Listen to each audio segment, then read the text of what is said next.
KCB workers association Alathur division സമ്മേളനം നടത്തി. ഉദ്ഘാടനം KD പ്രസിഡന്റ് MLA നിർവഹിച്ചു. നമ്മൾ ജയിക്കുമെന്ന് ഉറപ്പാണ്. ആ ജയത്തെ ഏറ്റവും തിളക്കമറ്റതായി മാറ്റുക എന്നതിലാണ് നമ്മൾ ചിന്തിക്കുന്നത്.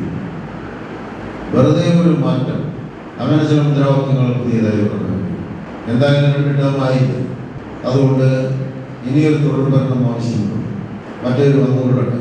ഒരു രസത്തിന് വേണ്ടി കളിക്കേണ്ടതാണ് ഈ രാഷ്ട്രീയ നിലപാടുകൾ. അങ്ങനെയല്ലല്ലോ, ഒരു രാഷ്ട്രീയ നിലപാട് സ്വീകരിക്കേണ്ടത് ആ രാജ്യത്തിൻ്റെ സമൂഹത്തിൻ്റെ ജീവിതവുമായി ബന്ധപ്പെട്ടുകൊണ്ട് ഏതാണ് ശരി ഏതാണ് തെറ്റ് എന്ന് നിർണ്ണയിക്കേണ്ട ഘട്ടത്തിലാണ് നമ്മൾ യഥാർത്ഥത്തിൽ ഒരു രാഷ്ട്രീയ നിലപാട് സ്വീകരിക്കും.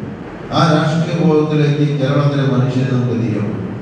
ഒരു തെരഞ്ഞെടുപ്പിനെ തമാശയായി കരുതാനും 5 വർഷത്തിലൊരിക്കൽ അങ്ങനെ മാറിക്കൊണ്ടിരിക്കട്ടെ എന്ന് കരുതിയിരുന്ന കേരളീയ സമൂഹം മാറി ചിന്തിച്ചു ഗൗരവത്തോടുകൂടി കേരളത്തിൻ്റെ സാമൂഹിക സാമ്പത്തിക മേഖലയിലെ വികസനത്തിന് അടിത്തറ തീർക്കാൻ കേരളം തീരുമാനിച്ചപ്പോഴാണ് 2ാം തവണയും ഇടതുപക്ഷം അധികാരത്തിലേക്ക് വന്നത്. ഡിവിഷൻ പ്രസിഡന്റ് ഫാരിഖ് അലി അധ്യക്ഷനായി. Division secretary S. Subhash report അവതരിപ്പിച്ചു.